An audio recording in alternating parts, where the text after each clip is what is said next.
আমার বাসায় যখন খাওয়ার কিছু থাকে না তখন আমি এই আলু এভাবে কেটে মশলা এবং মরিচ দিয়ে লবণ দিয়ে মিক্স করে তেলে ভেজে আলুর চিপস খাই। এটা অনেক ভালো লাগে আমার। ডাল দিয়ে খেতে অনেক মজা এবং বাচ্চারাও পছন্দ করে, আমার ভাইয়ের ছেলে মেয়ে ওরাও খুব পছন্দ করে, তাই আমি প্রায় সময় এটা করি এবং আমার করতে অনেক ভালো লাগে। আপনারাও চাইলে ট্রাই করতে পারেন। সো আমার ভিডিওটা আপনারা লাইক করবেন, আশা করি কমেন্ট করে জানাবেন আপনাদের কেমন লাগলো এবং আশা করি আপনারা শেয়ার করবেন।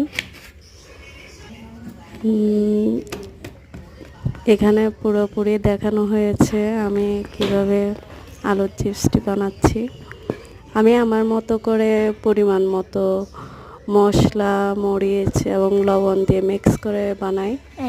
আপনারা যারা ঝাল খেতে পছন্দ করেন তারা চাইলে ঝাল বেশি দিতে পারেন, মরিচ বেশি দিতে পারেন, লবণ দিবেন স্বাদ মতো এবং মশলাও আপনাদের স্বাদ মতো পরিমাণ মতো দিবেন। আমি আমার মতো করে দিলাম। আমি একটু মশলা বেশি পছন্দ করি। প্রত্যেক তরকারিতে বলেন, প্রত্যেক মেনুতে বলেন, আমি মশলাটা একটু বেশি প্রেফার করি, মশলাটা একটু বেশি খাই।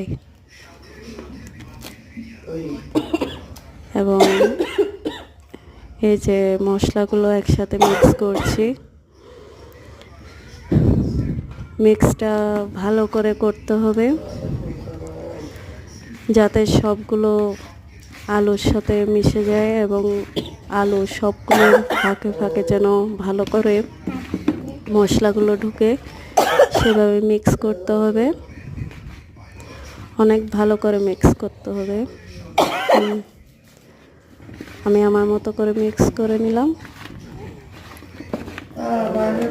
অনেকক্ষণ ধরে মিক্স করলাম যাতে মশলাগুলো ভালোভাবে মিশে যায়, এজন্য আমি অনেকক্ষণ ধরে মিক্স করলাম। এটা হাতে মিক্স করলে বেশি ভালো, যাতে সব দিকে মিক্স হয়। এবার আমি ফ্রাই প্যানে তেল দিলাম, তেল মোটামুটি গরম হচ্ছে। এবার আস্তে করে অল্প আছে